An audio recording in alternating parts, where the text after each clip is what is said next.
of the old school. Mm-hmm. Man, Ken, I gotta say, I'm a little disappointed. I was really feeling that other jam.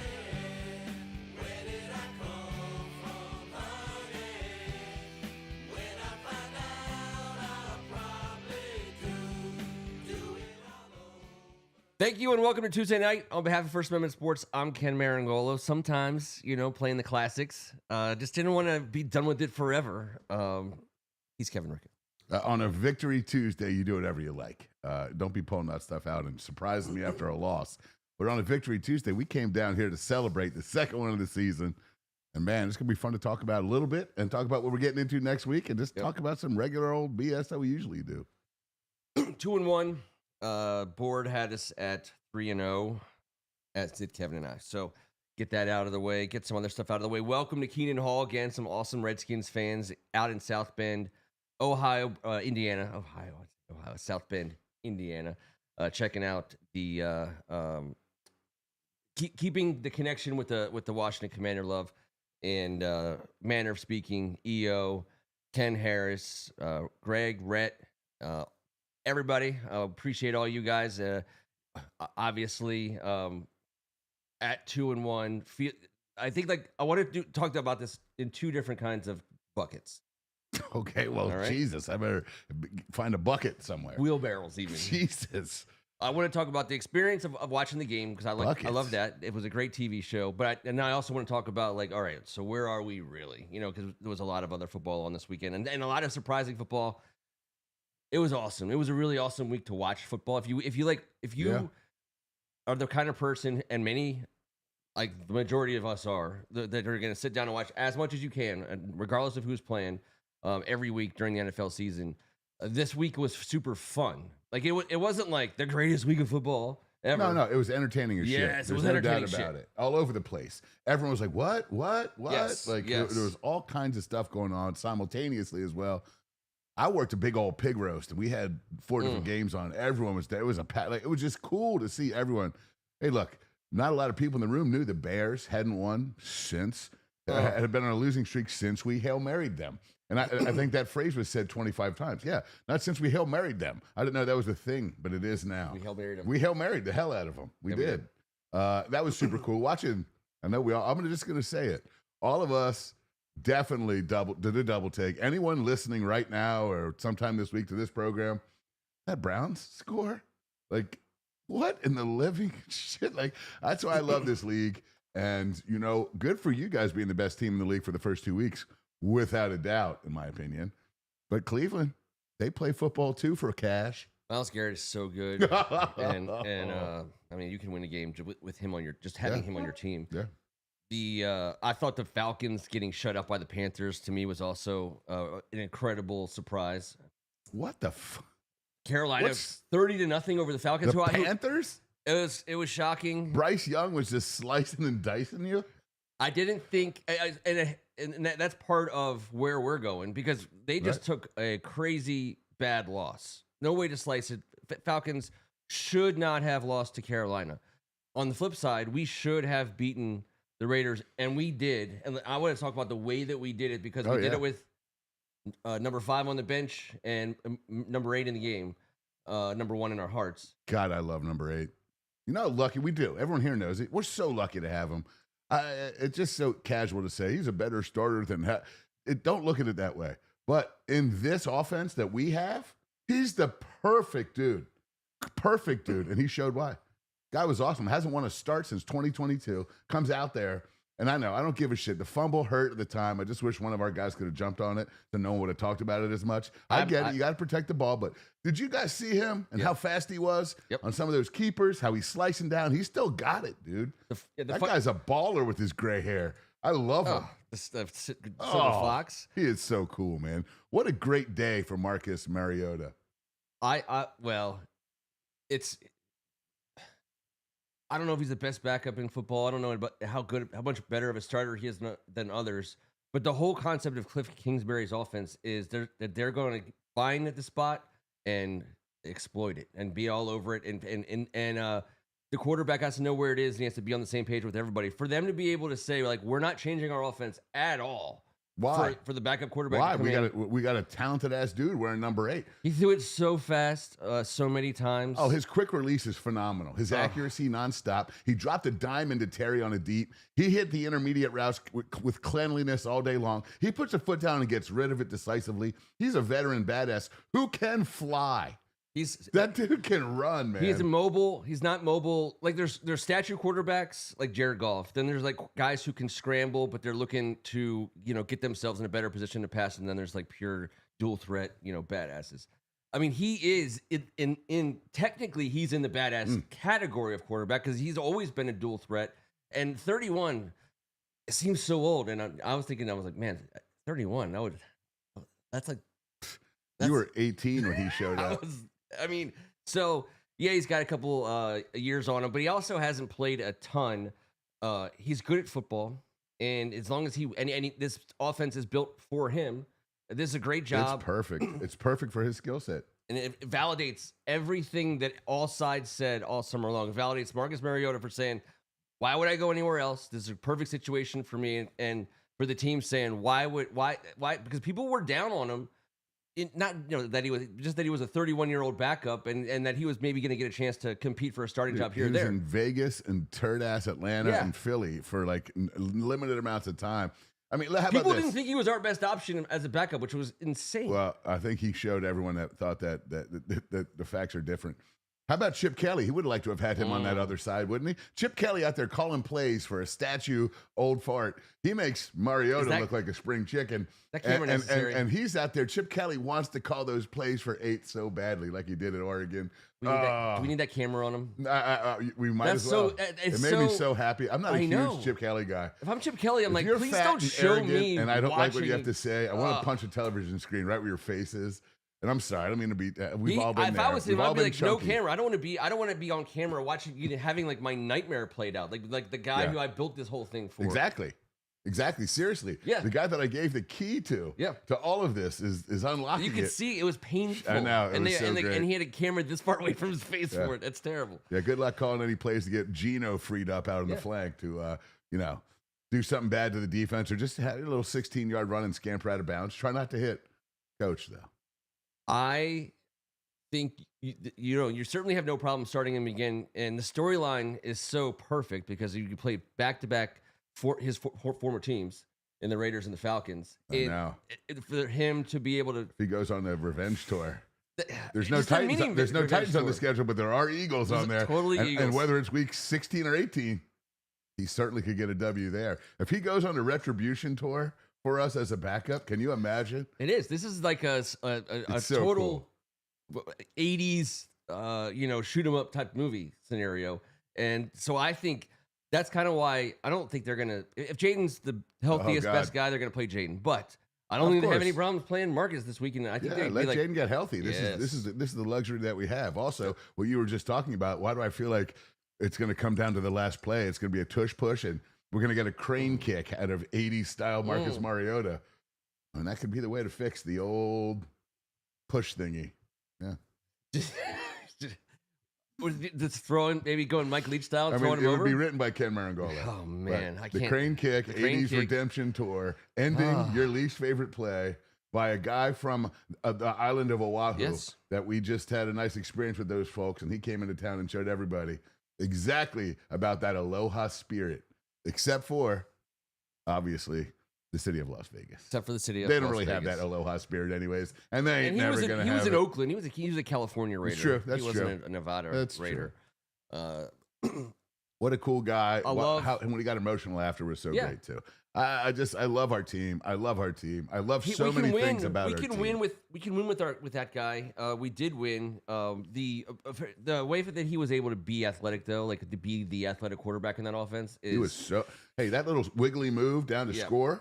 Yeah. Oh, first drive with a reach back dive. Just how he knifed through. It was like a basketball move through the paint. Dude. He looked like and the angle he took to get there and how he got in. I was like, wow, this guy does not look like he's lost a step. I mean, obviously over the course of an 18-week season, he hasn't to take that pounding in the last few years, but those are fresh 31-year-old legs, dude. It is, and again, he's been a dual threat quarterback his whole life. So yeah, he's not a guy like T who's going to stand there at 6'5" and just throw the ball over everybody for 20 years, like Tom Brady and Peyton Manning and all these guys. He's probably taken more of he probably took more like beatings per year playing that style of quarterback. He did. Yeah, you remember he took 1 million of them. Yeah, he got whooped, man. He was always getting killed because they hadn't really figured it out yet, the old blocking schemes. They put guys in the danger zone, kind of like we saw Geno get caught in by Deron Payne. He whiffed on somebody and turned around and just got caught. You don't want to be anywhere near 94 at any time. But he crushed Geno Smith. I don't know if you saw that. Oh, yes. It made me laugh so hard because, hey, tough guy, Geno Smith, but that's a tough one to get I was so impressed. From. I'm so impressed by him every time I see him play. Deron? Well, Duran, yes, but Geno Smith. I mean, just because I don't understand how he got it done. I don't understand how it happens. Yeah, I'm not saying he's an all-star. I'm just saying it's like, all right, he's another 30-plus-year-old dude, right? Yeah, that's cool. I'm just never really as impressed by him as you. He just is always. I'm just impressed he's still standing. I get that. I get that. That's fair. Like Tyrod Taylor and Josh Johnson. Just like these guys. And Geno Smith is actually starting for a team, but that's the category I'm putting him in. Mm-hmm. The Taylor Heineke's. That's why I've got him in the category I'm putting him. Exactly. I think our categories are neighbors. All right. So let's just get any bad news out of the way, injury wise. We never want to. That is the shitty news. Let's be fair. We got some bad ones. Go ahead, dude. No, please. I mean, I just hate when DQ was talking about losing Harris. He said how great he's been in coverage, broken fibia. Obviously, he meant fractured because he said he might have a chance to get back. If it was snapped, obviously, no. Yeah. But I didn't even know. Like I said, I was tending during it. I didn't miss a play, but I wasn't getting the exact rundown. Yep. And that pissed me off because that guy, you can tell, our secondary coverage it's been remarkable. It has been. Outside of the tackling. Outside of the tight end from Green Bay running buck naked down the freaking, whatever, middle of the field. But I thought we've been great. I thought he's been great. That's very depressing. I hate that. Our third 1-year contract out the door. So the silver lining, I hate you losing a player ever, a starter ever, but not in week 3, and not a guy who's been working all season, all off season with our defense. But on the bright side, Mrs. Lincoln, I would say that. It was a 1-year contract. It's definitely like a position influx for us until we draft a Kyle Hamilton or one of these, safety guys that becomes like a, Is he eligible this year? Because we should go get him. Kyle Hamilton? Yeah. Oh, no. I think they extended him already. Oh, I know. I'm just saying. Oh. He's a monster, but you know what? He lost. His team got 30 put on him last night. He just got signed for 80 gazillion. So. Yeah, so safety is a position in flux for us. I would have liked to have had Will Harris all season long. He's a serviceable, above average, athletic safety who worked well in the system. I don't know much about the guy they just signed, but I know that we had some guys who were going to play. Darnell Savage. Maryland Terrapin, tough ass SOB. Obviously, I don't know if he's the answer coming off the street, but I know locally we know about him as a Jeremy Chin type physical cat. Well, he doesn't come in on the top of the chain. He comes in to depth to the guys that absolutely, are being promoted. But what his game is all about is knocking the piss out of you. Yeah. So if he can get down in coverage a little bit, then we got another cat out there that wants to let pads be heard. So the blessing in disguise in all this is we get a bloodthirsty, hungry player who was not playing football yesterday and now gets a chance to put helmet and pads on. Right. And that can work out real well if you put him in the right situation. So that sucks. So real quick, Harris is signed through next year, but I think it's one of those. Well, Harris is signed through next year. Technically, it's a 2-year deal, but it's not going to cost us a damn thing if he doesn't play for us next year. That's all. Yep. But it is true. He is our personal property if we do, and I think we might. But I mean, see. Again, we'll see how the fibia works out. Exactly. If he can play, then let him play. Yeah. The defense as a whole, though, on the outside, Trey Amos, the injury status for him day to day, right? Last I heard. Yeah. His isn't as dire as some of the other ones, what I've heard. I think he'll be fine. I think he'll be fine. He's so great. He's really good. He's really good, and he's a starter. He's a starting line quarterback, a corner. He just looks like a vet. Yep. The way he moves, his size, how he closes on the ball. He could scratch your other ear. Oh, Jesus, is he a dude? I love him. I love watching him out there. He looks like at ease. Mm-hmm. So and I think he'll be okay. Our secondary, man, taking some licks. It's our depth is being tested early. I still Igbenogany, I still think has a big role to play if he can stay healthy. I love his fire, and obviously Quan Martin's and Jeremy Reeves. Quan Martin, let's just make sure we say again, he's been incredible. He's played very, very, very good. And Jeremy Reeves as well. Did you see the tackle he made in the hole? I did. I sure did. Oh God, what a great angle! I couldn't believe what a great shot. Like when it happened live, he was shot out of a cannon, and even in the slow mo, it was like this. It didn't even look like it was in slow mo. He was shot out of a cannon. That tackle was awesome, and I think it was, who do we have calling the game for us? I forget who the color guy was. It wasn't Tom Brady. I didn't hear it once, so I don't know. Okay. But they talked about, when a safety gets like something happens that like auto triggers you to do this, and he was like, he did it perfectly. He went there and it was there for him, and he got it. I mean, it was beautiful. So, anyways, I guess.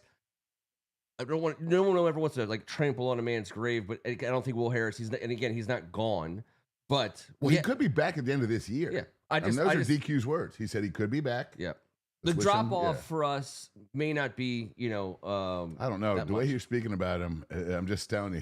They said why. He said specifically in coverage. Yep. He's been phenomenal. Yikes! So come on. He obviously was he the guy that was supposed to guard Tucker Kraft? Obviously not, because I don't think DQ was going to go out there and say all that. But But I mean that was so much fun. I mean watching Bobby Wagner lead the team in tackles again, third in the NFL.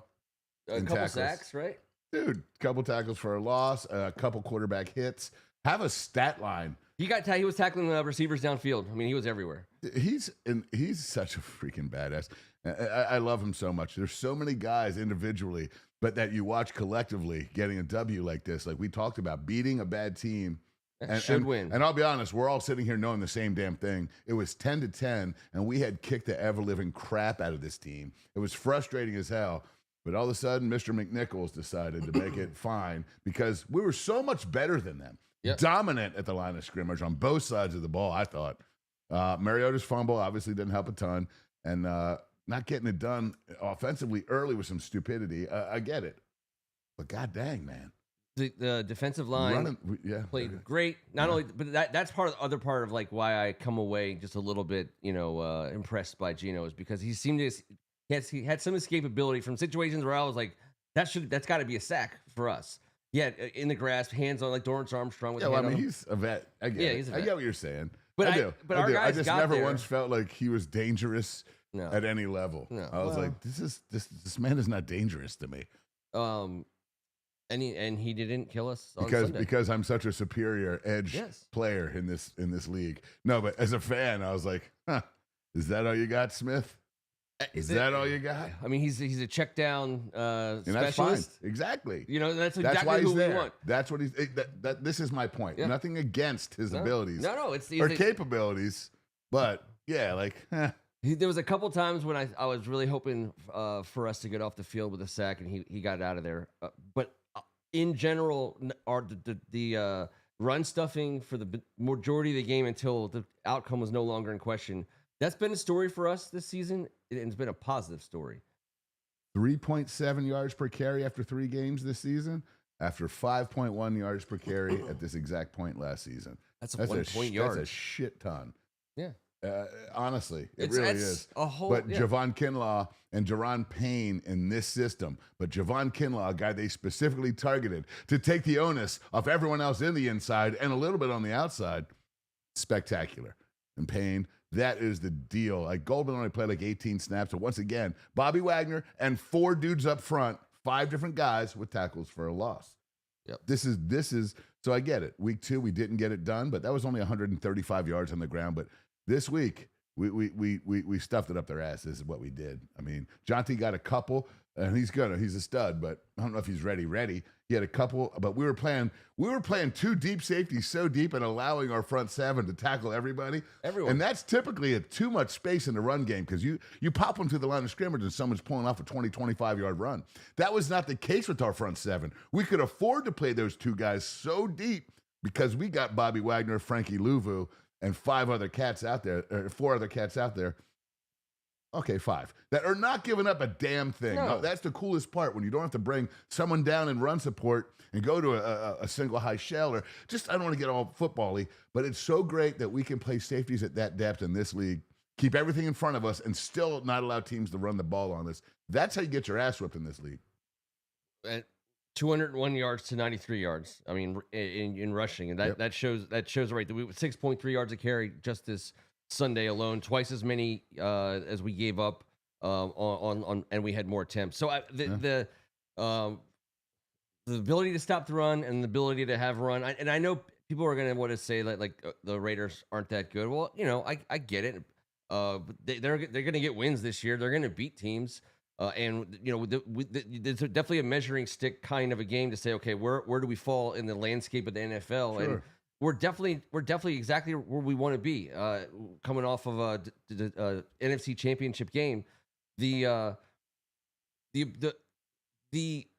ability to put 200 plus yards of rushing, on a team in the NFL, that's once you get over 200.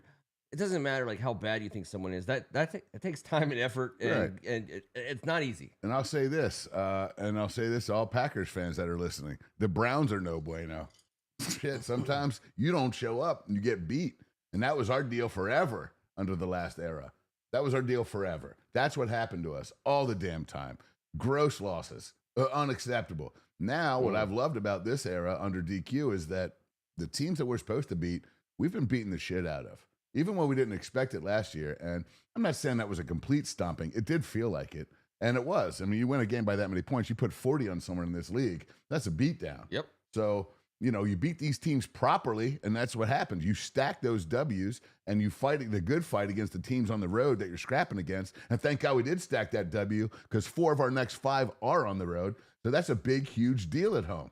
You lose that game going into 4 out of 5 on the road against some of the teams on that schedule, and oh, man.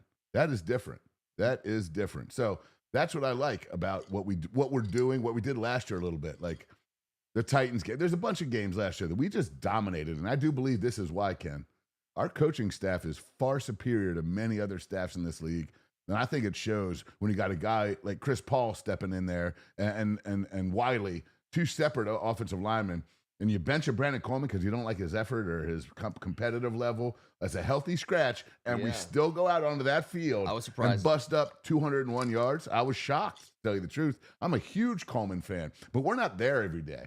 And that's fine. And I think this is part about bringing young guys along because for every Brandon Coleman, there's a Ben Sinnott. You know what I'm saying? Like, I think everyone was jacked up. He got 0 targets, didn't catch a ball, but we all saw him out there doing his best John Bates impression. I mean, I thought he was a freaking yes. He didn't give up on plays. He ran downfield to get blocks. I was just looking up the McLaurin injury. I don't know if it's necessarily news. It was posted just a little while ago, but he's got that quad injury. I know. How's looking that quad for more doing? Opinions. No. What I don't understand is there's no they're not saying he's not ruled out for Sunday. Well, all right, but what's the opinion that he's trying to get a second opinion of? You know what I mean? Like the team want to sit him, and he's trying to say, no, I'm good to play? Or what, do you think his other quad's feeling all right about this? No. When there's 2 quads, right?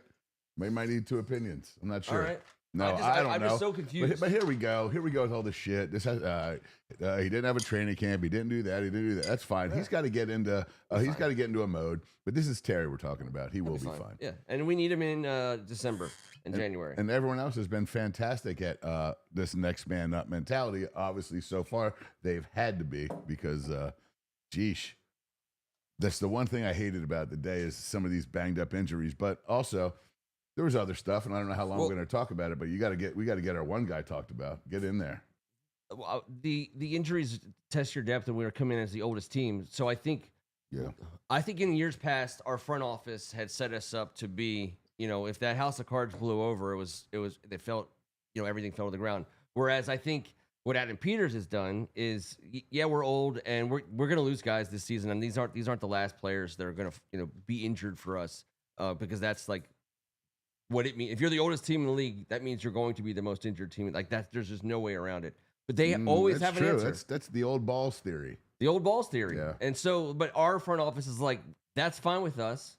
We're gonna find the right guy to come in and fill that gap, and if someone's gonna, right. And they feel like they already have guys on the roster who they can put in. Now, at some point, obviously, the dam breaks, but we're not anywhere close to that. I mean, Wise and Harris, that's big.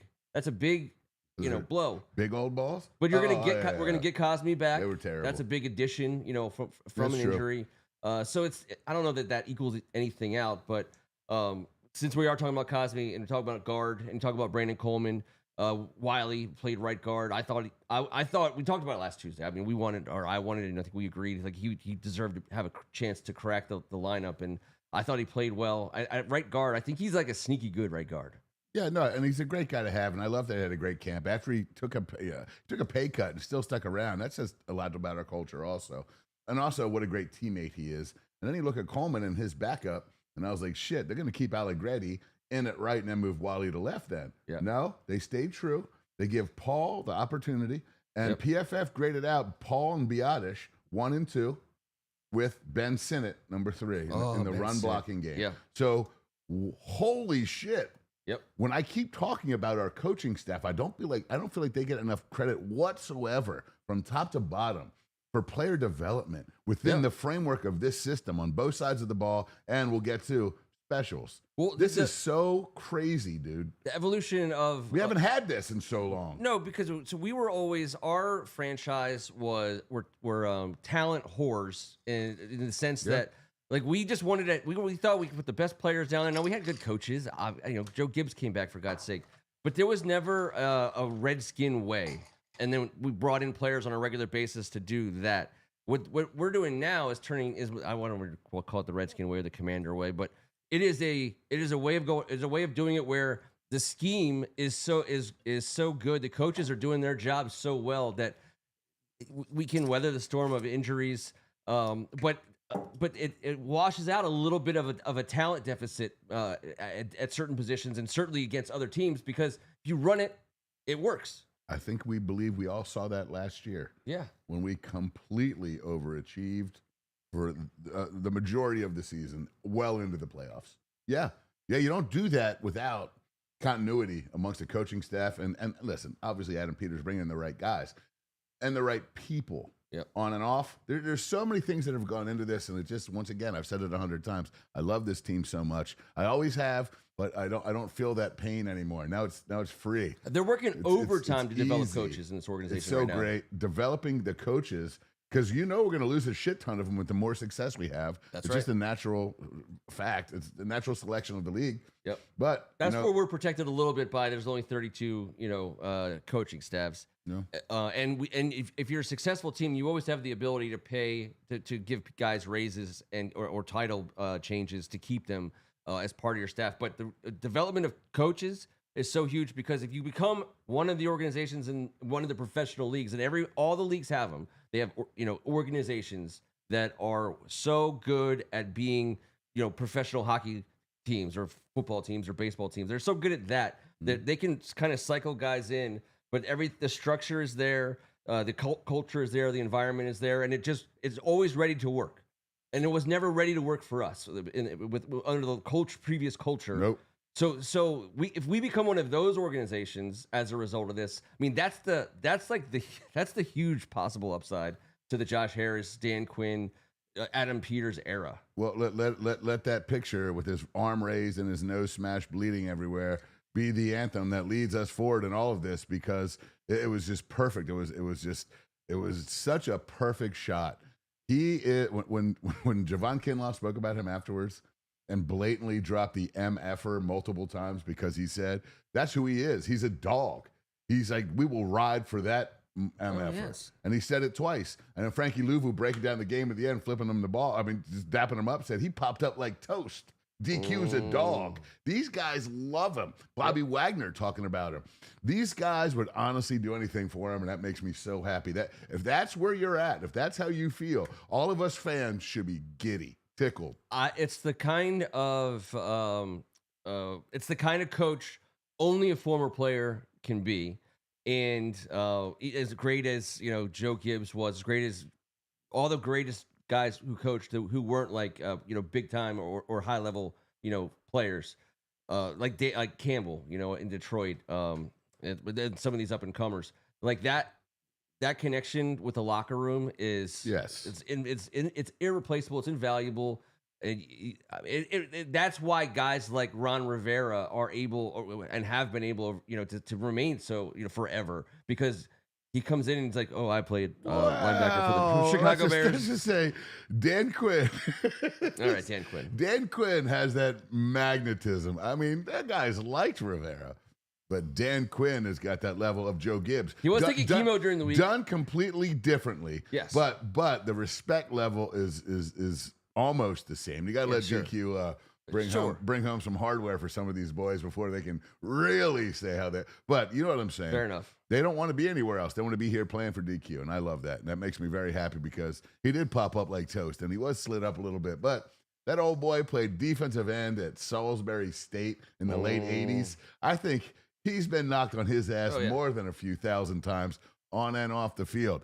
I'm just saying. And he did a lot of knocking people on their ass as well. The picture way of more him would be my guess. Playing for Salisbury is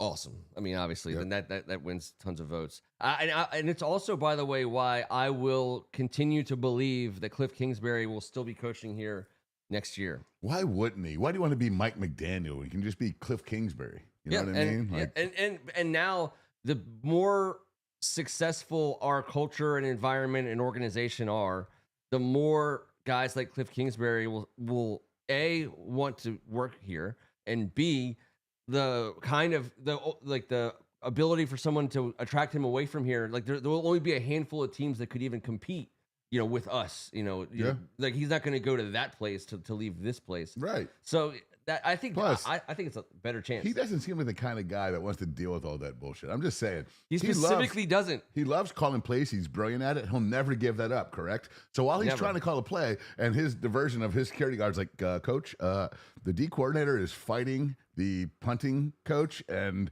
also the water boy is choking out the wide receiver. And he's like, I've got to call a play. That's not...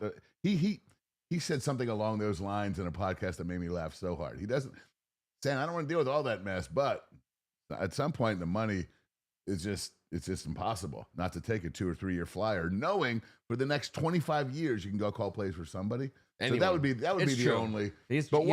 Whatever. You know what? He tried it. It wasn't great. I do think he's great at this. The world has changed enough in the last 15 or 20 years of the NFL where coordinators in the NFL are no longer just, head coaching hopefuls. Like they're getting paid millions and millions of dollars. Yeah. They're very well-known coaches. They're protected because they're not the head coach. And he's been given such an amount of autonomy. Yeah. He was hired to do a job, not hired to be overlooked, watched, or having someone over his shoulder.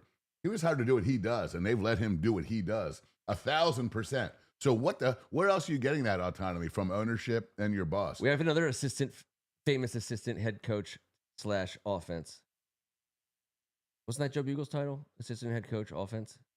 Sure. I think it was eventually. I think it was. Well, everyone in DC started handing titles out 40 years ago, and it's crazy. It's amazing. I would. So he'll have an awesome title. Cliff Kingsbury should have an awesome title. I do think that the world has turned enough that he can be a very successful individual and ultimately be the next head coach here someday, if that's really what he wants. I mean, Dan Quinn is. I want Dan Quinn here for another decade. I hope so. So we're gonna have to get Kingsbury into the old balls range. And by then, keep in mind, what's offense gonna look like then when Kingsbury's stuff is outdated? When Kingsbury went to Lincoln Riley to call plays for him, he basically told like the top offensive guru in college sports, by some accounts, Lincoln Riley brings in Cliff Kingsbury to do his offensive, bidding. coach quarterbacks, and Cliff Kingsbury is like, yeah, okay, but I'm not doing any of the bullshit. Like, not 1% of it. I'm not recruiting. I'm not going. I'm not going on the road. I'm not doing any of it. Oh, there's a big booster meeting. Yeah, he's like, I'm out. All of it. And Lincoln Riley was like, no problem. So he's already understood how to kind of create his own world. You're damn right. He could be a great head coach. I think he knows better than all of us that it has to be if you're going to leave the perfect spot, it has to be a great opportunity. Head coaches are hired to be fired, and that's just the reality. He's a single dude with a gajillion dollars. Cliff Kingsbury doesn't have too many terrible choices to make on a daily basis. And there's not a lot of people telling him what he needs to be doing that day. He knows what he needs to be doing. Getting to the freaking office as close to the time that Jaden gets there so he doesn't get embarrassed by the guy he cares about the most. And then call some sweet-ass football plays, dude. Let's go. He's been calling plays on offense to Jalen Lane that we haven't had a ton of success with. However, a draft pick from this past draft, number 83, Jalen Lane, scored a special teams return touchdown. I mean, it was amazing. It's been a hot second. I watched it like 10 times. He's got plenty more coming. I don't disagree at all. And first of all, just the fact that everybody was scoring special teams touchdowns on Sunday. We got ours, I guess you could say. I don't see Derek Elfig is Do you see the smile that just came across Ken's face when he read that, and it came out right away? I love Lincoln Riley. Oh my God! Thank God you didn't include the emoji on that text privately. First of all, Derek hates Lincoln Riley, and I'm not a huge Lincoln Riley. I don't like the way his face looks. Maybe that makes me a bad person. No, I'm okay not being a Lincoln Riley guy, and so it's the arrogant smirk, arrogant smirk that gets you every time. It is.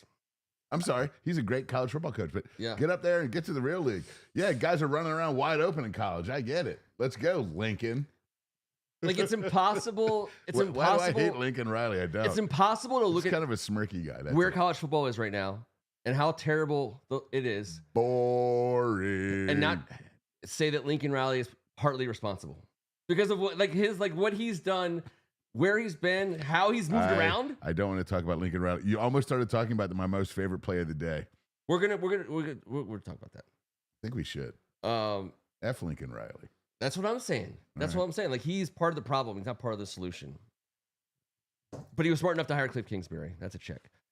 The Jalen Lane return touchdown, because I would he's been getting a lot of looks in the passing game. But he made his presence felt on Sunday in the return game, and that the way he stepped down, and we had to live through all of it, right? Because as he's running down the field, of course the flag's down, and the big bright yellow thing is on the screen the whole time while they're trying to figure out, should we celebrate? Are we celebrating? We all know, obviously there's no way this touchdown is going to stand. Meanwhile, the people in the booth you're starting to get the sense that they don't think it's against Washington, and you're like, this is going to stand. Then you could watch it 10 more times, knowing what the outcome is going to be. His gait. The way he looked, the way he was moving on screen, and everyone else was not moving that fast. Remember Ronaldo Nehemiah?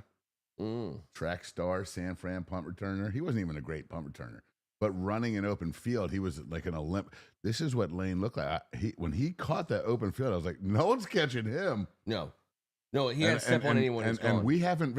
All right, here we go. What is his top speed? I don't know. Did they tell us? Okay. No, I don't know. But he was one of the fastest dudes.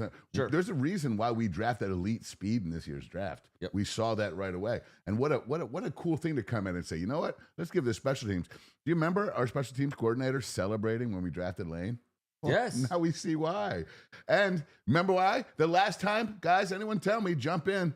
When was the last time we had a punt return for a touchdown here? When was the last time? When was the last time we had a punt return for a touchdown here? I didn't see that. I told you. I went and looked it up, but I know what day it was, and I know who it was. I mean, it's almost 10 years ago. I mean, I think it was like 9 or 10 years ago. It was 2016. Yep. And you know who it was? He's been the same answer to most of my trivia questions. By the way, that was when we first were really getting going on the Audible. The Audible was coming on a regular basis in October 2016. You're so right. we covered this. Those CYO microphones and investments. We can go back and listen to our show after this game and talk about the punt return by, damn it, cornerback or wide receiver? Wide receiver. Okay. And it's out there. Greg Martin flipped it out there. 85-yarder and a 16-10 W. Jamison Crowder. Yep. Come on, man. But like just looking at this, in the year 2021 in the NFL, there were two punt returns for touchdowns. In 2021? Because of the rules and because of all the new special teams and collisions, and there's no more Devin Hester's going to happen, I don't think. There's not going to be no more X factors. But in 2021, the NFL, there was only 2. In 2022 in the NFL, there was only 3. Jalen Lane looks like a dude that's going to get 2 at least this year, if not more. And last year there was 6. 2023 there was 8. But if we can incorporate that type of shit, because I'm just going to say it quickly, in 20 regular season games, and I always bring up the Joe Witt, Dan Quinn talking about getting all these damn ass turnovers. Kingsbury's done a great job of minimizing them on the offensive side. Witt, I love him as a DC, but turnovers, let's be honest, average 17 and 17 in 20 regular season games is the turnover margin. We're even. We're specifically even, but we're getting less than one a game on defense. And we gave one up this week. And we've gotten more and less than one on offense, which is great. Yeah. But let's go get more. But if you're not going to do that, then you got to score in special teams. Yep. And man, is that a huge weapon to have. Jalen Lane, we said it. And let me tell you, whoever scouted his ass and saw that, when you watch that punt return again, you're watching a guy who has a great understanding of those lanes and how fast it's coming. Son of a coach, film watching, badass talent with elite speed. He's never had a good quarterback in college. And that's fine. He's going to progress as a wide receiver, but it's a beautiful thing to have a weapon like that. That dude hit a level of speed that I don't know if we've seen around here in a long time. And like you said, we were tempered by the stupid-ass yellow flag screen. I was like, oh, but God. if you watch it again, watch it again like I did. Knowing that it's going to stand. And apparently, and I didn't see the stat, but it's been like 4.3 trillion years since we've had a 60-yard punt return and a 60-yard kickoff return. Yeah, so you said, the days of the Devin Hesters are over, and that might be true, but I mean, he was also a Hall of Fame, badass. 100%. I think that Deebo Samuel You could crack back block in that era. Oh, you guys could peel back on a return, and you just see the guys running this way just go down like dominoes. And yeah, exactly, and lie there for a while and get up. And those days are over. Now you have to pick them and semi. So those guys have way more of an opportunity to make a play in open field. That's just my theory. Because guys were getting ear-holed and people were scared. I'm just being honest. I don't know if Deebo is as fast. I don't think Deebo is as fast as Devin Hester. No. But he's special in the return game on kickoffs. I'm starting to think that. I mean, he wasted a lot. He would wasted a lot of that joystick energy on that first run, and it was all amazing. And I don't know if and we went to him a ton throughout the game. But yeah, we did. Him as a returner. I mean, that's like for the way this play is. Yeah, there's very few people in the league that you'd rather return your kickoff than Deebo Samuel. It was special. It was special. A manner of speaking, it was. And unfortunately, that was Desmond Howard's only punt return ever for us as a super high draft choice. Was he 7th, I think? He had one. He gave us one, just like Dion gave us one down to the 1. But, yeah, we got a job outside of Brian. We've only had 5 punt returns for a touchdown since B. Mitch, including that one. That's crazy. I mean, that's a little nuts. The ability for us to have hopefully more success than just Deebo. I want him to, if we get the opening kickoff, it should be him that gets it if they're going to let us return it, I think. But at the same time, I don't think he could do anything for us that first drive as a result of running that kickback. Yeah, so what? Okay, that's the answer. We went and scored. Okay, then we're on the same page. Well, we just got to get healthy to have some. I know what you're saying. If Terry's out this week, I don't know if you'll see Deebo back there returning kicks. That's right. And we put Luke and a couple other guys back there. I think Jalen was back there once, and Luke of course got Luke's done good. Luke got his first teeter, so everyone was giving Luke and Sinnott shit, and Luke and Sinnott kind of showed up a little bit this week, and I appreciate that. I very much appreciate. Yeah, man. This is why we're fans. Stories like that. These guys that we drafted, Lane, Luke, Senate, like everyone seems to be, at a different race, a different level. Obviously, Coleman has to be thrown into the mix for maybe going down a little bit this week. Yep. But everyone else has just been building. I had him being an all-pro. I'm with you, dude. I didn't know what I'm. Yeah, what here's how they're bringing Senate, Luke, and Coleman along. So guys can have longevity of their careers, not just be guys that can help us this way, this year, this way.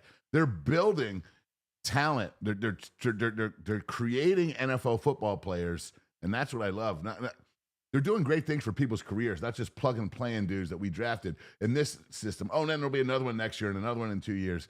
This is different, and Coleman will be better off for it, I believe. Senate shit showed. He came in here as a pass catcher, and he came out the other day, had 0 targets, and might have had his best game.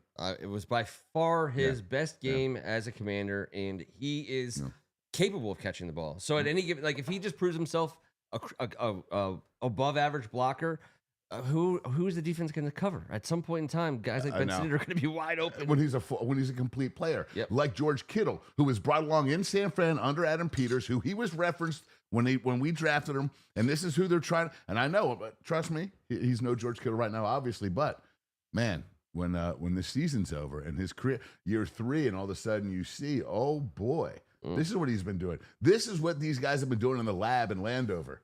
Let's go. In Ashburn. I apologize. The lab's in Ashburn. But and this you is get to show off in Landover. He's probably only on a 3-year deal, I'm guessing. No, we drafted him. We drafted, but 4. Everything's 4 drafted except for a 5th. All 4. The first 4 rounds are all 4 years. No. Everyone drafted. It's a 4-year. You got a 4-year deal. Okay. This is your deal, Ken. The non-drafted guys have the 3 with all the other stuff. Okay. The first rounders have the 5th year option. Yeah. Okay, so everyone gets a 4-year deal. Oh yeah, no, we got him. We got 4. We got 4 on it. You got 4 on it. Okay. Sometimes I'm always like, that's the one thing I could have been more certain about. He was awkward on special teams last year. Well, he's not a special teamer. Not everyone is. Yep. And he wasn't doing great at his position. Everyone kind of shitted on him. I love him going out there and showing what a football player he is, because he can catch the football and run routes, and he's big and fast. So the fact that he can be a complete guy is just great for us.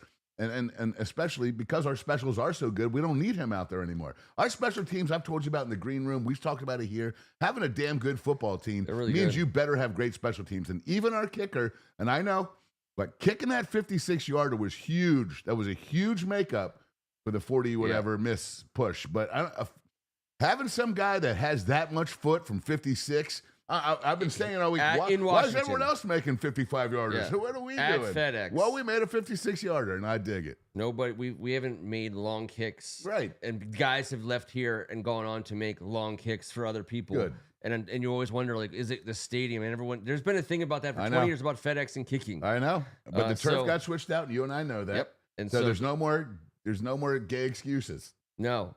And the next stadium's going to be under a glass roof. But the cool thing is, since you brought it up about we're going to have real grass. I think that's a fact, right? That's what I heard. I heard it's real grass, no matter what. I heard Josh Harris said it's better for the players, they get real grass. That was the only thing I cared about. I hope it's that DC Sensimilia, personally. Yes. Play 18 on it and smoke the bejesus. It's great for afterwards. My biggest problem with the dome was going to be the turf, and I remember we talked about what they do in Glendale in Arizona is they actually wheel it out and then they have a shelf of turf. Yeah, I'm like, we can do that. Like anyone can do it. It's 2025. You can now. You can grow grass is a weed. It'll grow anywhere and everywhere. So I love it. Real grass in a Josh Harris can do anything. He can do anything. And so real grass at the RFK site.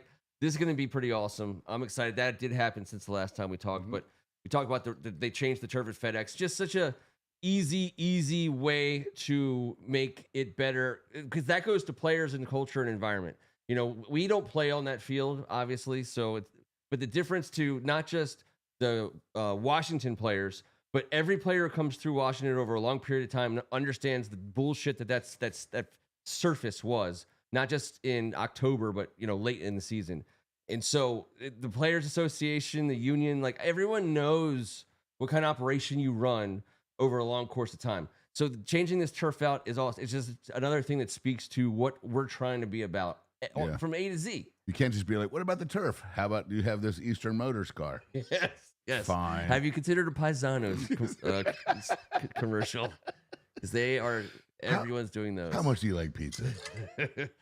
So those were like the big hitters for me. I think we talked about both lines. We talked about the big time players. I guess the last thing is to shine some love on the running back room. Austin Eckler goes down for the season, and the mantra of this organization. Yes, Austin Eckler is a talented veteran player. You get him as much for his body as his brain in all phases of the game. Losing him is a big deal, and their confidence in the exact same, the guys that they brought, their dance with the girls they asked and took to the dance. They all looked pretty damn good. I know, and it was. You talked about the McNichols run. There was a couple 7.5 to 8.5 yard scampers by Bill where he got a couple extra yards. Another one you're talking about, and it's like. And he was still punishing people as he's going to the ground, getting 2 yards. Like if you did the map follow, it was the coolest 5-yard run ever. It was a backyard little brother. Your little brother says, "I want to play," and then he big brothers everybody. When I first saw his highlight tape, I was so enamored with this guy's feet. He's so cool. I just want to say, Cliff gave him some crap. I think he played. Here we go. He gave him some crap about not being able to do everything. And in this game, he played 23 plays. And that's more than Rodriguez 22, McNichol 15. Yep. I think that's very interesting to me because he only got 8 carries on those 23 plays. After Kingsbury called him out and said, oh, yeah, when Bill has the ball in hand, spectacular, special, all the stuff we see. But rookie running backs, as you and I have come to know over the years, pass pro, you effing better. And you better be able to block if we're running any jet sweeps or get out there and look. If you're playing 23 snaps and you're only touching on 1/3 of the time, that means they're feeling a little bit more comfortable with you in the run and pass games because you got to be the complete guy around here. So we can be multiple. We need guys that are smart and can play multiple positions on offense and defense, and that is another thing that we've drafted and looked out for. And look at Bill. Don't mess with him playing 23 this week and only touching it 8 times. I love it. And we all love Chris Rodriguez running the ball, and McNichol pops one off. 5 he was dudes. Supposed to be hurt. I just love our running back room right now. Another one of the facts is, I keep saying it over and over again, but there's so many cool things that have been well thought through that are complete complementary to everything we're trying to accomplish. Yep. We're not trying to fit circular pegs into square holes anymore around here. We are building greatness for a fan base to be happy for a freaking long-ass time, man. We will only be pegged by... what you're saying? Nope. About the No. 15 yards. Please don't touch my shoulder after you say that. I thought I heard something, but that wasn't what you said at all. It was close. It was pretty close. But way off. But also kind of off. We're playing the Atlanta Falcons on Sunday, 1 p.m. The schedule, the upcoming schedule looks pretty, I'd say, favorable if you're a team that is in the business of beating teams you should be. Or winning on the road. 4 out of 5 on the road. So I'm just saying it's tough out there on the road, on the mean streets of the NFL. It is, but the Chargers game, the biggest problem with the Chargers game is it's just far. Like that play's going to be full of Skins fans. Chargers game is far. It's far. It's just far, but it's not like a home game. And they complain all the time. I think we should probably talk about the Falcons first because. I'm looking at you said all the games are on the road. I know. Kansas City is the only one where you go into and you're like, yeah. Everyone else is 1 and 2. Besides the Chargers at 3-0. All in the next 5 games, 4 on the road. We got the Bears at home at 1 and 2. We at the Chargers at 3-0. Everyone else 1 and 2. So that's going to close us out. Some. That's a big month of October coming up, but to close out the month of September and for the chance to finish the first quarter-ish of the season. Go 3-1 in September again under Dan Quinn. 3-1 in September is what the voters will remember for Dan Quinn, and doing it in Atlanta with a former Falcon under center. I thought the Falcons were one of the better teams coming back. This I like what everything about them. I love that they drafted 2 pass rushers in the first round. That is a great strategy. I mean, it's just like if you can do it. You should. They got rid of Grady Jarrett. That was your dude. It was my dude. He's one of the best. Pour some Grady on it. They have a very talented defense. I would have been a lot more concerned, and I'm not saying I'm not concerned, but the manner in which they lost 30-0 against the Carolina Panthers. No shade against Chuba Hubbard or, no shade against Ted McMillan or Bryce Young or any of these guys, but I mean, you can't get shut out 30-0 by Carolina and like strike fear into the hearts of man. I'm sorry. There is just no possible way for any of us dumbass fans to think that we could possibly lose a game to these turds. No. That just lost 30-0 to the Panthers. I'm sorry. There's people calling for Kirk Cousins to be their quarterback. Listen, well, here's what happened. Ike Hilliard, the receiver coach, has been a receiver coach in town here for like 9 of the last 14 years. Ike Hilliard gets the shaft. Yes. But like it's your fault. But I think it was the Penix's fault, to be fair. Big Penix. I'm just saying. Penix. Oh, whatever. and no, obviously they can't. There's no way you can bench him at all, in my opinion. Not after what they had gone through, paying a guy $100 million. You just might as well go. All right. Paying a guy 100. All what they paid Kirk Cousins, benching him for big Penix energy, and then being. I don't know if it's big. I think it's average. Okay. Well, the energy's real, and Kirk Cousins. It's not like he came in and saved the day, but the fact that they're even having this conversation is so slightly below average. It's so. If you're a Falcons fan, you're like, Cousins. Oh, how did we get here? Yeah, without a doubt. It's not. Never mind. How did we get here? How did we get here? Well, we asked ourselves that at the beginning of most shows. The Falcons are the kind of team that, if they're the kind of team that can lose to Carolina, they're certainly the kind of team that can lose to us. And if we play our game. I think you can run against these guys. I think you can play their aggressive, like the first round defensive pass rushing guy. I mean, you can use their aggression and athleticism against them in the run game, and so that we're gonna have to do that. No Grady Jarrett. That's what I'm saying. Like, I once again, I look at and I see that they have some offensive talent. But they're not putting it together. No. Penix is 58 of 99 for 605 yards in 3 games. He's got 1 touchdown and 2 interceptions. That's just not blowing anyone's skirt up. But here's the stat that gets me. Here's the stat that we have that they have. That we have 42 targets to our top 3 receivers. They have 54. They got 54 targets, 12 more than us. 27 receptions and 54 targets. That's bad. That's bad. And you know that. We've watched a lot of offensive coordinators and listened to a lot of them talk and try to cultivate how we feel about this. 54 targets at 294 yards is a bullshit stat in this league. That says that that's a bad passing offense, and that's because it's honest. Right at this point, we have 42 targets with 356 yards receiving, 3 more receptions, 62 more yards, and 2 more touchdowns. And we're not even spinning it around to our top guys just yet. We haven't even gotten there, but look, man, London, and we just Ray McLeod, and Darnell Mooney, blah, blah, blah. Bijan Robinson is their leading receiver yardage-wise. He should be. And he's a monster, but I don't know if he should be because here's why. He has 18 targets. Drake London has 27 targets, but 16 receptions. I see what you're saying. Yeah. This is what I'm telling you. He should be better. He should have more numbers. He goddamn right he should, but guess what? They're a little bit broken right now. Then they go fire their receiver coach because of that average Penix energy. I don't dig it. I'm not in on that. I like our chances against their defense, which is, I think, their better side of the ball because on offense, the thing like big Penix energy, he falls into that middle category of what we talked about before. Like, he's not a total statue. He's mobile enough to get him to move himself around in the pocket and shake himself free, but he's not a dual threat quarterback. Truly, he's not that on that tier. So our guys, doing what we do, we can collapse the pocket, make him step up into it. That's fine. That's where you're going to have Kinlaw. That's where you're going to have Payne and Newton. Yeah, that's got to be our game plan. And if they want to check it down to Bijan all game long, well, you know what? Like Ashton Genty, at some point in time, he's going to get his. But I don't think they have enough for us. I thought, how about this? 2 weeks ago, I thought this was going to be like a game that we could really measure ourselves against. And now I think it's become, like the Raiders, a should-win game for Washington. And you know what I mean? Like, you want to measure ourselves against the Penix, don't you? I don't. No, you do. You want to pull it out and measure it. But how about this? Before we get to any more measurements, how about the fact that Michael Penix Jr. did not advance? He did not matriculate the football inside.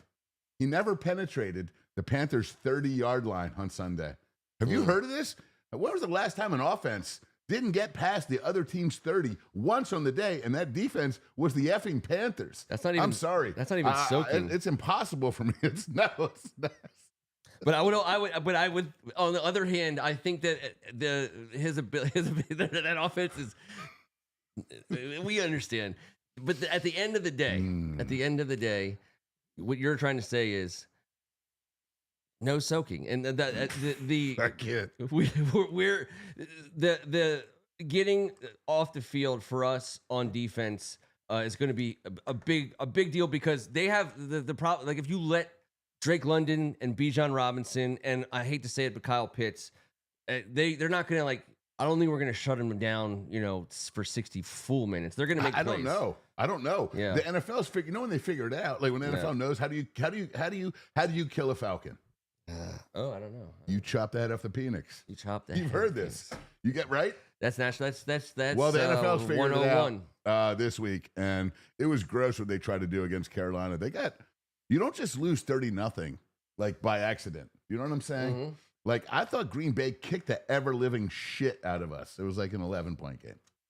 30-0, nada, no penetration inside the 30. They never got into the soaking zone. It was just ridiculous. It was. Why do I let you I do don't these know. things? I don't know how it happens. I don't take any responsibility, honestly. But the good news for us is we have a chance to get ourselves to that 3-1 September before heading out west for the Chargers, and that's a game that is not a should-win game, at least at this point in time. That is going to be a hard-fought. Again, do you put John Harbaugh in the category of the former player who connects with his players guy? I'm going to go ahead and say this to you. Please. I put John Harbaugh in his own category of one of the oddest birds, cat, weird dude, great football coach, oddity, most loyal cheater. Like, he is confounding. Who's odder, Russell Wilson or him? Oh, Jesus. I'll tell you this. If you're on a 3-seat plane and you're in between both of those two, oh, boy. They're both not bad folks, I don't think, at all. Like, as far as humans, I think it's Harbaugh all day. He's out there with the bright fluorescent baby blue gloves on, and he has got the glasses. Like, he just looks like, he looks crazy. He does. The dude, he's not altogether right.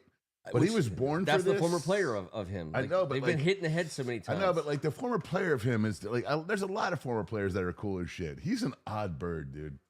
He's an odd bird. He's not a bad bird. I don't hate him. It's so.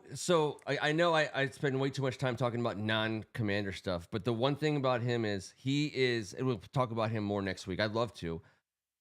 He's been so successful at every stop. And then, like, somehow, like, how he got out of San Francisco the last time was so weird to me. And Michigan. Michigan, that's the state of the college. That's college football at its terriblest. That's just a guy cashing in. I know, but like they were video. There was. It's terrible. This is all. I'm just saying, like, it's confounding that you can be such a loyal, God-fearing, unbelievable dude that's done amazing things, which I can tell you about, and I have said on the show. I liked him as a player. Well, Josh Gosselin was the quarterback at San Diego. My cousin was the starting safety. He went to Stanford, and my cousin didn't play for him senior year. He came back and sat at the table with my cousin just because he recruited him. Yeah. He was already gone to Stanford. Like, so he's not someone that forgets about, and he's loyal, and I love that about him. He's a football guy. Yes. And he's a coach's son and blah, blah. But, like, I like football guys that don't want to talk about football off the field unless we're at a, you know what I mean? Like, I feel like he can't put it down. I feel like he's a junkie. I feel like he's got to tap the vein. Both him and his brother, I think you could make the argument, are Hall of Fame coach or Hall of Fame worthy coaches. Certainly make the argument. Yes, but he's going to have to win one first. Well, but the professional coaching, he'll get credit for the national champ, the Natty in Michigan, and the Stanford program. But if he will go in if he gets one at this level. I'm just saying. Yeah, I don't know if he's gonna, but well, not after they check his freaking underwear. There is certainly skid marks in there. He wears the same khakis. He wears some garbage ass sneakers. Yeah, but fresh, awesome receiving all gloves. the gloves, and they always try to stress. They're like terrible glasses, horrible haircut. Because he's old, and the balls coming in would break his brother hands. Is so much cooler than him. Dude, I don't know if he he's does a it better a different coach, way. But he definitely has a. So he's got a little more hardware. It's perfect for a football family coach's son. Those two, All right. Hold on. I know, but you're hardballing their shit out of Jim me right Harbaugh, now. special teams coordinator, great. Oh, yeah. As someone who gets it and understands football and it's in its nooks and crannies. He's just a cooler cat. Whereas Jim Harbaugh was, the bigger whatever and more. He was the better player, the great pro. Yeah, he's got a lot. Dude, he's a football guy. I love him for brothers being. There's only 32 head coaching jobs. I don't want to go to dinner with family. him. No, that's fine. I feel like he'll start playing catch with someone else, and I'll just be like, "This is annoying."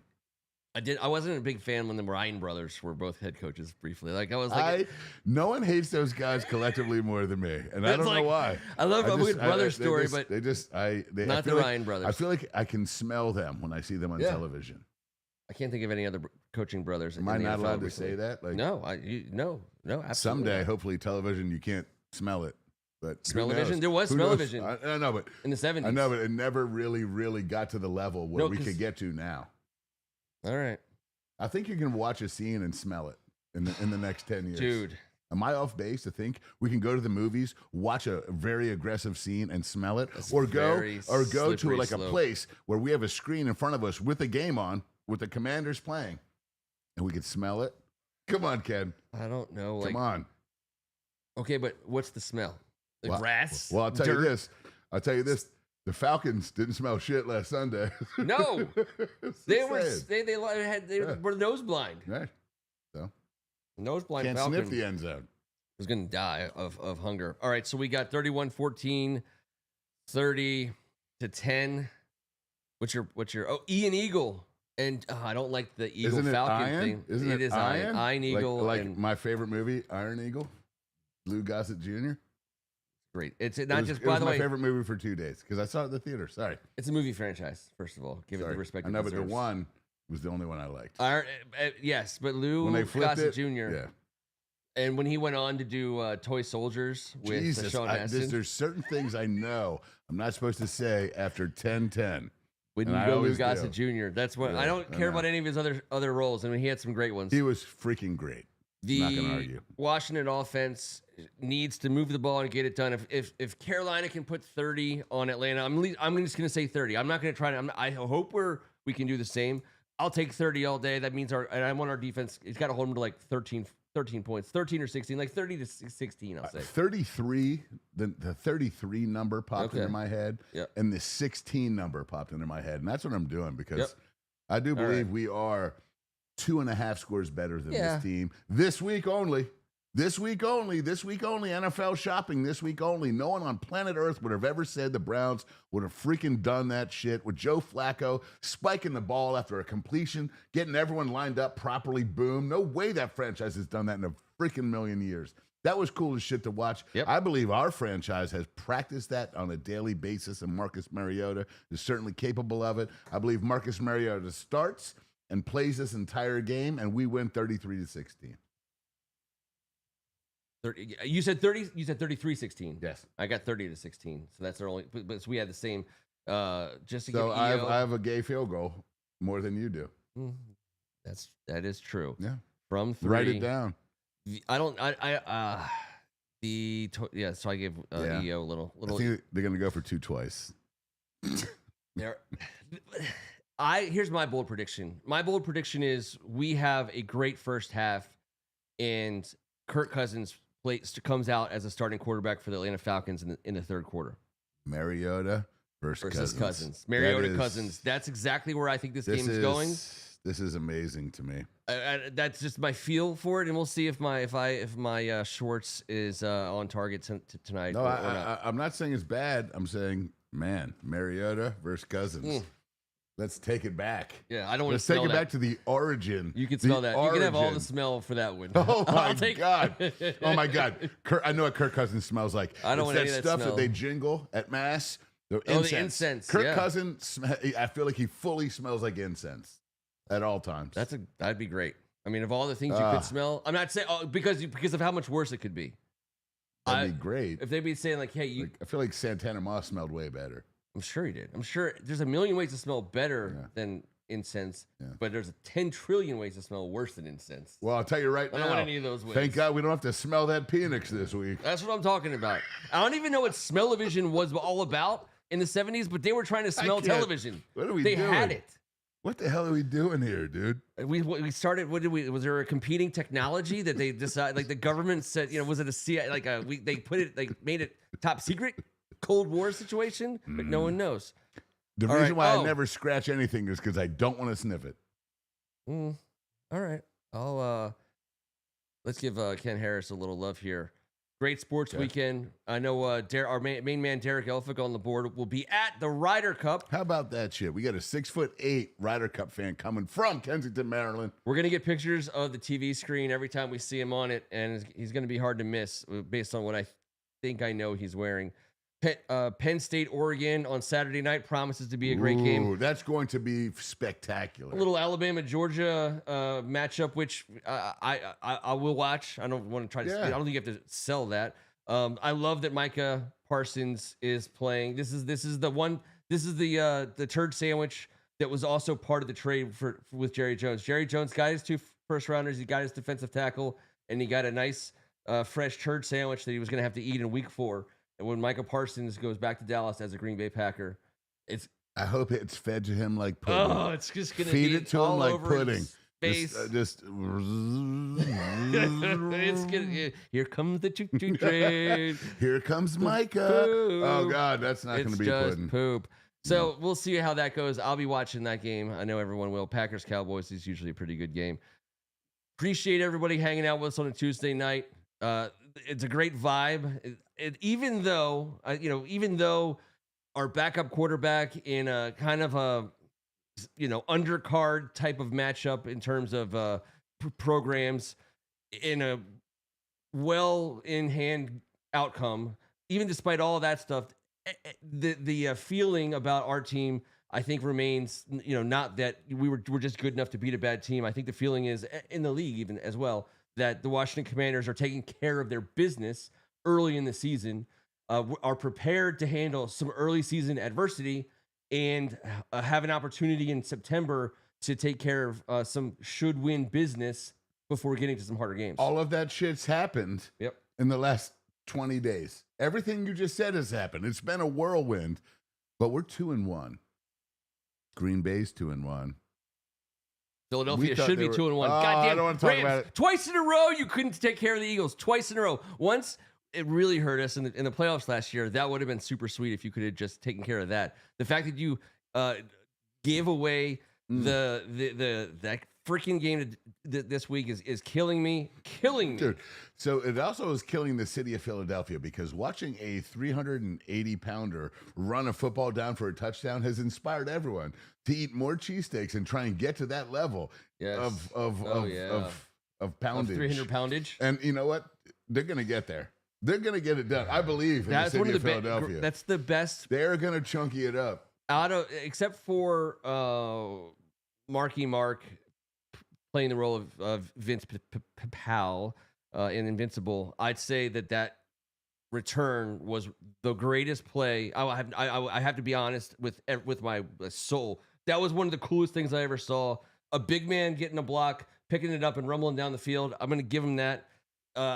They were already winning. They got the win. He can't even sniff Darryl Grant's cheeks. Understood. But the play, the play was badass. Interestingly, on that one play, just the one play, and Jacorian Bennett, the wide corner, he came in and knocked out the holder and the kicker, so that the big man had a free run. I mean, it was. I get it. I'm going to give him that. Have your fun now. That's right. But for the love of God, Rams, you have an Eagle problem, a big Eagle problem, and you need to solve it. And we love McVay, and we love Puka, and we love. Come on, Rams. All right, everything else was cool though. Hey, thank you, Cleveland. Cool. Shout out Cleveland. That was fun, dude. That made me feel like okay. Could have used the Baltimore win last night. Any given Sunday. I know, I agree. But you know what? Let's beat their ass ourselves. We're going to have to. Yeah, well, let's do it again. Going to have to do that. We will be back to talk about the game against the Atlanta Falcons in 7 days from now. Until then, and just a special shout out here. Go ahead. Last thing. That 60-plus kickoff return with the 60-plus punt return in the same game has not happened since 9/11/1994. Ken, I was 18, 17. You were also. During 9/11? No, 94. Oh. It's our senior year. The start of our senior year was the last time that we had a simultaneous 60-plus yard kickoff and punt return in the same game. Oh, so, okay. We just did that Sunday. 93? 94. 94, that had to have been, oh, God. I just got to get one of them. Do you have them both? No, I don't have either of them. I just Okay. wanted to say earlier, I said it's been a long time, but I don't remember. But the last time, no, there's not a trivia question. Although, I'll now have to look it up. ADD the shit out of me, but that'll be for another day. Please tell me what fun you're about to talk about. I just want to take us out on the... And Greg Martin, stop trying to make me get back into the gambling game. I'm terrible at it. Well, terrible. Who's trying to get you back in? -1. Shit. On us giving 1 point? Yeah. Hey, you know what? If we're going to tear the roof off this thing, Patrick Ramsey threw a meaningless touchdown to Darnarian McCants in the game against the Eagles a long time ago. Those guys In a time far, far away, and I had money on us covering, and that play happened, and that helped us cover, but we still lost, and I was like, I hate this. And so since then, since whatever that game was, I've gone back and looked it up. I know the date. I just can't pull it off the top of my head. Never been a guy who bets on the Washington, Redskins or Commanders, because I can't conflate. However, brain can't. Yes. In the modern era of legalized gambling and the way they can put the craps table out in front of you, I'm going to work the 6 and the 8 all day long because that's the odds. 6-7. Yeah, a little 6-7 as well. Of course. Let the kids say. I'm just saying. What? Protect your energy and watch the way that you vibrate. Watch out, Panics. There's going to be some serious virality on this show this week. The Riz is getting. Sorry. No, it's true. So the nature of that. I'm excited. I'm excited about the opportunities that lay in store for us, and I'm going to play you guys. I love it. When I talk about the craps table and playing the 6 and the 8, I'm just saying if we're given 1 point, if we think this is a should win, if you think this is a should win game, and we're offering a point, then that's what a professional gambler would say. Well, we're going to make that bet. I mean, that's all that is. At the end of the day, gonna have to talk to my mortgage guy and my wife. But it's not, if you don't bet, if you're not someone who bets regularly, you have like a book and whatever. Oh God, I'm just saying. That play, to me, that's a perfect play and a strategy of those kinds of plays. But don't wrap up if you're not like, I would just always caution people wrapping up their money with their heart on games like this, because this game, as two guys with vowels at the end of our names, vowels, yes, multiple vowels multiple vowels all everywhere. We understand that these people know exactly what they're doing, and if they're telling us, we can say all day we think we're going to win. But I'm telling you, some people from the old country decided it was going to be a 1 point game, and they might be right because they usually are. And they might think they're going to yank the Penix for the choir boy cousins. Exactly. And if that happens, then we're all getting it's going to be like the Dickisode. And yep, that's right. And the Fry guy is going to be our only chance. When we're operating 50-story casinos on the Strip, then you'll know that we knew something or that we were good at something. But until then. Until then, we'll be wearing T-shirts and hanging out in Ken's basement. Yep. Let's get out of here on a little. You guys something. are the freaking best, man. I got this for you guys. Thank God it's Tuesday. We're coming back in a week. Hold on. Talking Commanders football, drinking our whiskey neat. Oh. First Amendment sport. There you go. Thank God it's Tuesday. Don't muff it up, Fellas, to the Redskins. Just so great writing, bro. Just every time it makes me so happy. It really, really does. And I'm sorry I got mad at you didn't play it early, because I do respect this song forever, our opener, but this. We're gonna just roll with it, but it's it's kind of why it's kind of the song for our new culture, our whole new everything. Oh yeah, but it also represents the old school cats that have gone through hell and back to be here. I dig it. Getting all these people in the same sound booth, the big band, pretty cool. Well, having a freaking team of cats that check us out on Tuesday is why it's so cool, man. What a great squad. Peace. Peace. Tuesday.